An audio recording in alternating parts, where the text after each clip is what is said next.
Las aminas filmantes, como nosotros las conocemos, en el mundo técnico, en el mundo de la especialidad química, que el mundo que se preocupa por dar personalidad a los principios activos que trabajan, se llaman FFA, la abreviatura de Filming Forming Amines, que quiere decir esto, aminas formadores de film. Son moléculas sencillas, identificables, tienen un radical R1, que es un radical alquílico. Alquílico quiere decir que es una cadena de carbonos uno detrás de otro, con hidrógenos de 12 a 18 átomos. Luego tiene una parte ramificada, una parte lineal en la que hay nitrógenos, y acaba el radical final en forma de amina, NH2. Para tener las propiedades que se requieren para un correcto tratamiento de instalaciones, necesitamos que el radical R1 tenga por lo menos de 12 a 18 átomos, que la cadena corta, en la que N suele ser 1,2, NHR2, sea no excesivamente larga, porque si no perdemos todas las propiedades que la convierten en una molécula particularmente interesante en el tratamiento de instalaciones de vapor. Y finalmente, el radical NH2 final, que es el que le da el carácter de amina. La fórmula más simple, la molécula más simple que cumple con este requisito, es cuando N es igual a 0. Nos queda R1NH2. Y esto, en el mundo del tratamiento, se conoce como octadecylamina. Es una molécula ramificada, alifática, que solo tiene un radical NH2 en la punta y que, con otros productos que luego veremos que necesitamos para que estos principios activos sean eficaces, pues le darán estas interesantísimas propiedades que tiene. Actúan a través de 3 mecanismos físicos. El primero, el que le da estas propiedades, es el de absorción. ¿Qué quiere decir absorción? Quiere decir que yo no establezco un enlace químico fuerte, permanente, sino que establezco como una especie de afinidad, como si fuera un cierto magnetismo. Como si la punta, lo que veis en la imagen, la punta redonda, tuviera como una especie de atracción magnética hacia las superficies metálicas. Este es el primer fenómeno que necesitamos para que estas moléculas trabajen como tales, es decir, que se queden clavadas, cogidas, encima de las superficies metálicas.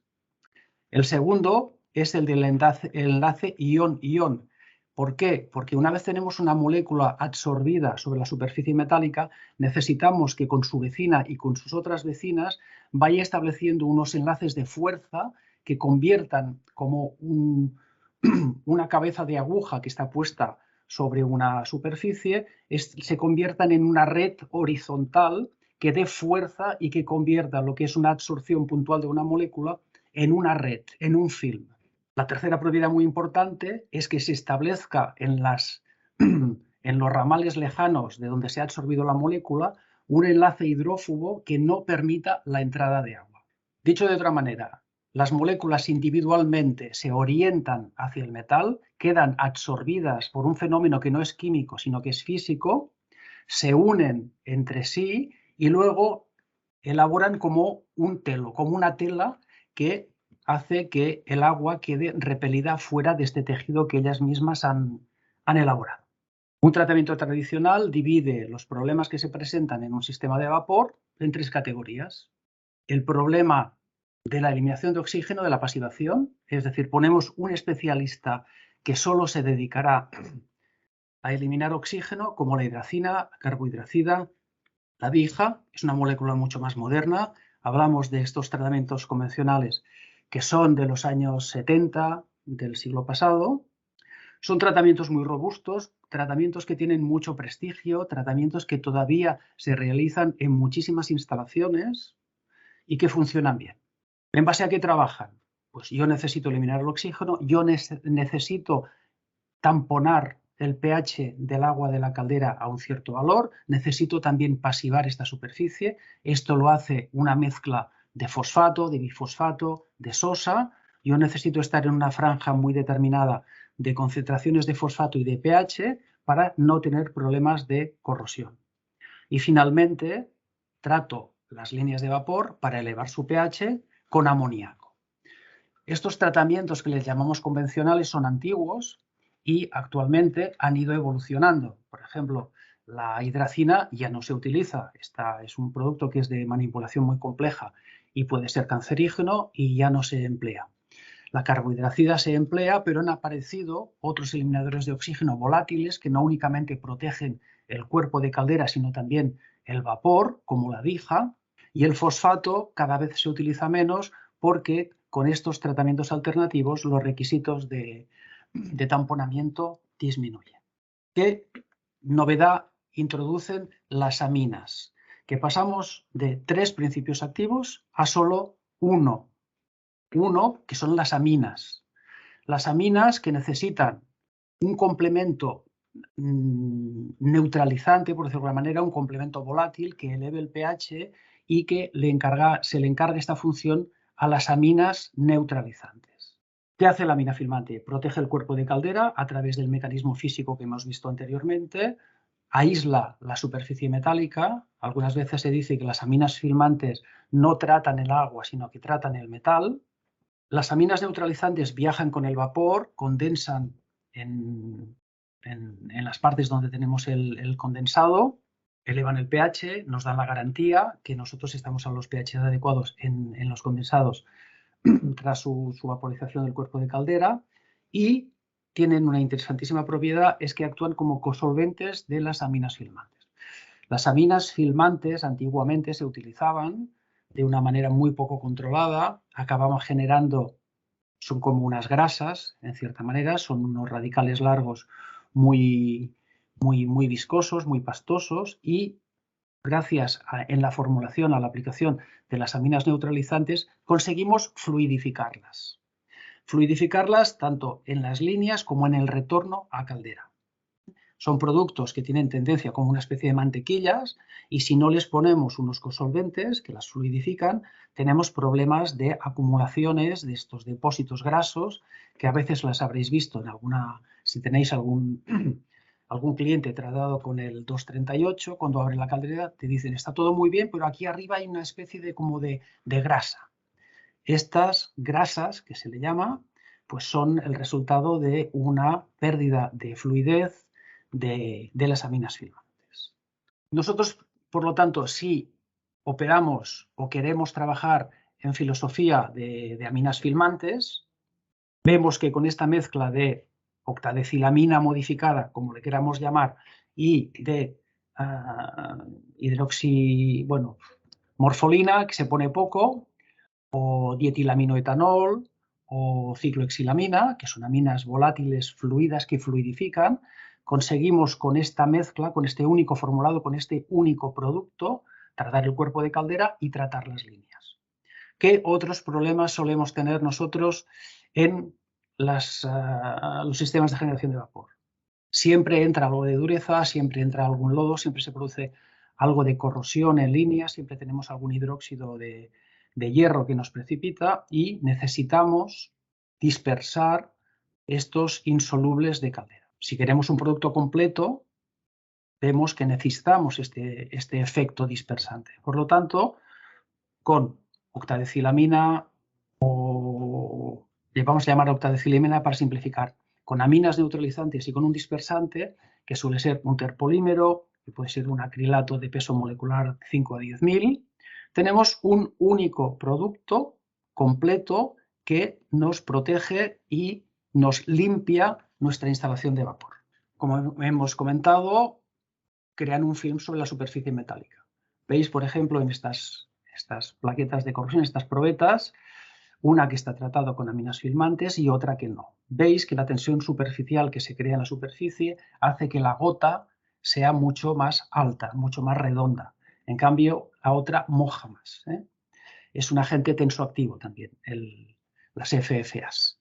Estabilizan la capa de magnetita, fenómeno que veremos que en calderas de alta presión es muy importante, luego lo comentaremos en una diapositiva específica. Al tener las superficies limpias con la capa de magnetita estabilizada y controlada para que no crezca demasiado, mejoramos el intercambio técnico.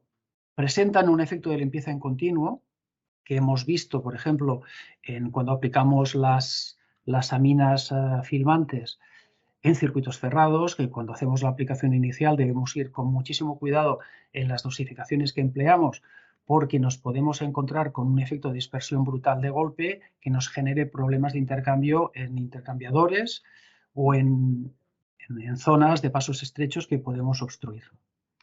Son compatibles con los sensores online, cosa especialmente importante en las instalaciones o en las calderas de alta, porque están muy instrumentadas y no podríamos permitir que hubiera alteraciones en las lecturas de los valores, porque sería un tratamiento que sería totalmente inviable. Tienen, y esto es un concepto de marketing, la catalogación de All Organic. En los años 70, 80 o 90, en que las grandes multinacionales americanas se peleaban, y lo siguen haciendo, por definir unos conceptos de marketing que ampararan su desarrollo tecnológico, la idea de All Organic se vio como una cosa muy positiva. ¿Por qué? Porque se asoció metales a problemas con los vertidos, a problemas medioambientales, cosa que es cierta. Los cromatos son metales, el cobre son metales, los molibdatos son metales. Y todo lo que fuera a hablar de tratamientos a base de compuestos químicos con metales, el molibdato, el cromato, estaba asociado a problemas con el vertido, a deterioro del medio ambiente. Este concepto de All Organic, que existe también en la refrigeración, son productos sin fosfatos, son productos hechos a base de fosfonatos, a base de polímeros, que no tienen ningún tipo de compuesto inorgánico, por decirlo de alguna manera, es un valor, una connotación que en ciertos mercados se asocia a respeto por el medio ambiente. Estos productos, la utilización correcta de estos productos genera ahorros de energía y de agua. Ahorros de agua lo veremos luego porque permiten ciertos tipos de instalaciones muy específicas mejorar el número de ciclos de trabajo, y de energía porque el mantenimiento de las superficies de intercambio perfectamente limpias es un ahorro día a día, es una mejora de la transferencia de calor y por lo tanto del rendimiento de las instalaciones. Y es un tratamiento que cuando las calderas se paran favorece que los tubos y el hogar queden secos rapidísimamente porque el agua queda escupida, como vemos en las plaquetas que aquí tenemos. Esto es un efecto importante cuando se hacen mantenimientos de calderas que están limpias, que no se pueden mantener durante muchísimo tiempo mojadas, hay que secarlas. Y estas operaciones de secado de las calderas son costosas y laboriosas. Bien, ¿qué es la estabilización de la capa de magnetita? La magnetita o la presencia de magnetita es el elemento protector en instalaciones en calderas de alta presión. La magnetita se forma a través de un proceso en el que el hierro metálico pasa a hierro 2, FeOH, este pasa a hierro 3 y una mezcla de los dos a alta temperatura nos genera un compuesto adherente y protector que se llama magnetita, que es Fe3O4. Bien, todas las instalaciones quieren tener una capa de magnetita que proteja el hogar y los tubos. Pero ciertos tratamientos favorecen que este crecimiento, que en principio debería pararse con el tiempo, si es porosa esta magnetita, pues el oxígeno sigue llegando o los pequeños restos de oxígeno que siguen llegando hasta la superficie metálica y hacen crecer esta capa de magnetita. Esto tiene un problema a largo plazo, que es de pérdida de grosor de los tubos, pero a corto plazo tiene un problema también muy importante, que es el de la pérdida de transferencia de calor y por lo tanto pérdida de rendimiento. Cuando el grosor de la capa de magnetita pasa de 500 micras, es preciso hacer un decapado, una limpieza. Esta limpieza se hace en un medio cítrico, con amoníaco, es un decapado ácido secuestrante, muy costoso, muy caro, que genera muchísimos vertidos y que significa unos paros de producción muy importantes. Por tanto, sí, y esto lo consiguen los tratamientos con FFAs, consiguen que la magnetita se cierre, que no sea porosa, se bloquea el crecimiento de la capa de magnetita. Es una ventaja que en instalaciones perfectamente limpias, en calderas de alta, que llevamos nosotros algunas, pues poder decir que si se opta por esta tecnología no es preciso hacer este tipo de decapados. ¿Son los formulados en base a FFAs dispersantes? En sí mismo no. La octadecilamina y los formulados que tienen aminas filmantes en sí mismos no son dispersantes. Bueno, son dispersantes, pero solo de las sales de hierro. ¿Por qué? Si tenemos nosotros adheridos sobre la superficie metálica un fino depósito de hierro, la afinidad que tiene la molécula, como hemos visto antes, que tiene esta propensión a buscar la superficie metálica, hace que se espabile hasta llegar a la superficie metálica y en este efecto se cuela entre el hierro y lo levanta y lo dispersa. Pero este mismo efecto físico no tiene lugar con incrustaciones minerales. Si hay carbonato cálcico, las aminas no serán capaces de penetrarlo y de dispersarlo, ni con los carbonatos, ni con el sulfato, ni con la sílice. Si queremos tener un único producto completo que reúna estas propiedades dispersantes tan útiles en el tratamiento de un sistema de generación de vapor, es preciso complementarlo con un dispersante específico, un poliacrilato, un terpolímero, cualquier producto que sea capaz de disolver poco a poco, dispersar y hacer pasar la incrustación de las paredes metálicas al agua de caldera y luego ser evacuado por las purgas. ¿Cuáles son los puntos de dosificación con tratamientos convencionales? Aquí lo tenemos. El 1 es el eliminador de oxígeno, se suele dosificar en 1 o 2 puntos. Ya veis dónde está, a la salida del desgasificador, en el propio desgasificador. El tratamiento interno se hace dentro del agua de caldera y el tratamiento de líneas suele dosificarse después del condensador, que es donde realmente empezamos a tener condensado. Antes del condensador, pues tenemos vapor a alta presión. Después del condensador, tenemos un condensado líquido. Y allí es donde nosotros necesitamos mantener el pH pues, a los valores que se determinan, pero típicamente 8,5, 8,8. No podemos tener pHs después del condensador inferiores a 7,5 o a 8. Vemos aquí que tenemos pues 1, 2, 3, como mínimo 3 puntos de dosificación. 1, 2, 3 aditivos distintos. Hemos visto que en los tratamientos convencionales utilizábamos un eliminador de oxígeno, hidracina, carbohidracina, dija, se dosificaba en caldera una mezcla de fosfatos, bifosfatos, sosa y a salida del condensador, pues aminas neutralizantes típicamente. Amoníaco, cicloxilamina, morfolina, dietilhidroxilamina. Bien, aquí vemos que necesitamos 3 productos y 4 bombas. Quizá, si queremos, para tener mejor controlada la aplicación, podemos mantener estos puntos de dosificación. Quizá se podría eliminar el de salida a la línea del desgasificador, pero los otros está bien mantenerlos porque garantizamos unos controles de los valores que nosotros recomendamos en el retorno de condensado, en el cuerpo de caldera, y tenemos la habilidad de, con un solo producto, por lo tanto simplificando enormemente la gestión de stocks, compatibilidad con trenes de pulido de condensado. ¿Qué es un tren de pulido de condensado? Pues es un desmineralizador que elimina toda la conductividad catiónica del condensado. ¿Por qué? Porque tenemos de esta manera una calidad de alimentación al agua de muchísimo mejor calidad. No se hace siempre, pero hay instalaciones que tienen trenes de pulido de condensado. Estas resinas se suelen envenenar, que se llama, con sales de hierro o con otros metales y pierden eficacia. Y es muy importante comprobar que no vamos a destruir rapidísimamente las resinas que nos permiten pues, pulir lo que se llama este condensado.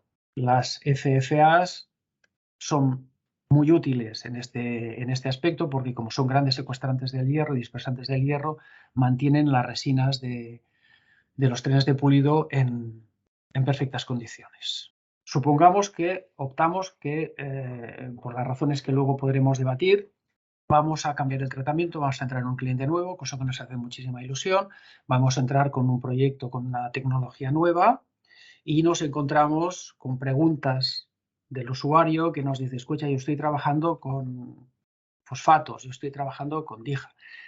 ¿Tendré problemas de compatibilidad cuando haga el cambio de tratamiento? En principio, no con todos los productos que veis en esta lista. No con fosfatos, no con cáusticos ni dispersantes, hidracina, carbohidracida, DIHA, taninos. El molibdato en circuitos cerrados tampoco es un problema de compatibilidad, pero sí se debe suprimir el tratamiento con sulfitos. Luego os comentaré una cosa que hace muchísima gracia, pero bueno, lo comentaremos al final, como hemos dicho. Si me olvido de hablar de sulfitos, me lo recordáis. Las juntas de Vitton, esto lo sabéis algunos de vosotros, no sirven porque al cabo de pocas horas, pues llama al cliente que ya no dosifica nuestra dosificadora porque las juntas se han reblandecido. Como veis, como os he dicho al principio, esta presentación es una presentación técnica, es una presentación de tecnología, pero también es una presentación muy orientada a comercial. Como podéis ver, se confrontan tecnologías antiguas con tecnologías modernas, se van describiendo una serie de ventajas, de mejoras para el cliente a nivel de ahorro económico, a nivel de simplicidad en la dosificación de los aditivos, que le dan este aire también como de resumen de ventajas comerciales que nosotros podemos presentar. Este producto, con un solo producto, con un solo formulado, nos da una protección completa en la planta. Hemos visto antes que el mismo producto lo podemos ir dosificando en puntos distintos y sustituye a la antigua estrategia de tratamiento. Es aplicable a todo tipo de industria. Veremos luego que con el desarrollo de la normativa, pues ciertas aminas neutralizantes que se utilizaban en las formulaciones no pasan los requisitos FDA, pero nuevos formulados permiten que esta tecnología se aplique con garantías de seguridad respecto a FDA. Forman un film estable con alguna limitación. La limitación es que durante el tiempo de funcionamiento de la instalación el film que se forma es muy estable, pero no son productos que puedan permitir un hibernaje. Estos tratamientos no se pueden dejar en una caldera sin ningún otro tipo de intervención. Si, por ejemplo, estamos en una industria que tiene dos calderas y una trabaja un mes y la otra para, y así van alternando. La caldera que está parada, aunque estuviera protegida en el tiempo de funcionamiento, deja de estarlo a los pocos días en situaciones de paro. El film es estable dinámicamente, no estáticamente. Es un producto poco tóxico comparado pues, con la carbohidracida, con la hidracina, con otras aminas que tienen efecto de eliminación de oxígeno y pasivación. Es un tratamiento orgánico, por lo tanto, contribuye poco a la conductividad, por lo tanto, permite una operación a un mayor número de ciclos. Y trabajar a un mayor número de ciclos significa purgar menos.